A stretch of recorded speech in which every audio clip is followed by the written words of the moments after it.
বিএনপির অবস্থান ভারতের বিরুদ্ধে নয়, শেখ হাসিনা সরকারের বিরুদ্ধে বলে জানিয়েছেন দলটির মহাসচিব মির্জা ফখরুল ইসলাম আলমগীর। মঙ্গলবার রাজধানীর গুলশানে বিএনপি চেয়ারপারসনের রাজনৈতিক কার্যালয়ে সংবাদ সম্মেলনে তিনি কথা বলেন। দেশের স্বাধীনতা সার্বভৌমত্ব রক্ষায় বিএনপি সবসময় সোচ্চার বলেও দাবি করেন তিনি। প্রধানমন্ত্রী সাম্প্রতিক ভারত সফরে দেশটির সঙ্গে হওয়া সব চুক্তি বিএনপি প্রত্যাখ্যান করেছে জানিয়ে ফখরুল বলেন, প্রধানমন্ত্রী শেখ হাসিনার সফরে ভারতের সঙ্গে মোট 10টি চুক্তি ও সমঝোতা স্মারক সই হওয়ায় গভীর উদ্বেগ প্রকাশ করছে বিএনপি। সম্পাদিত চুক্তিগুলোতে দেশের স্বাধীনতা ও সার্বভৌমত্ব বিপন্ন হওয়ার আশঙ্কাও প্রকাশ করা হচ্ছে।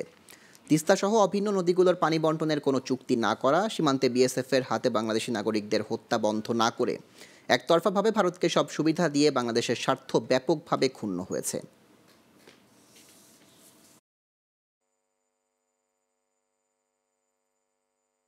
আপনি পানির ব্যাপারে কিছুই করছেন না, সীমান্ত লোক হত্যা করে মারছে তারা। আপনি কি বলেছেন? কয়টা কথা? এর মধ্যে একটা কথা আছে সীমান্ত হত্যার ব্যাপারে এই চুক্তিতে? একটাও নেই। এখানে আপনি কি বলবেন? উনি নিজেই বলেছেন যে আমি সব কিছু উজাড় করে দিয়ে দিয়েছি, বলেন নাই আপনাদের? বলেছেন তো। তো ওই উজাড় করে দিয়ে তো উনি রেজাল্ট পাচ্ছেন।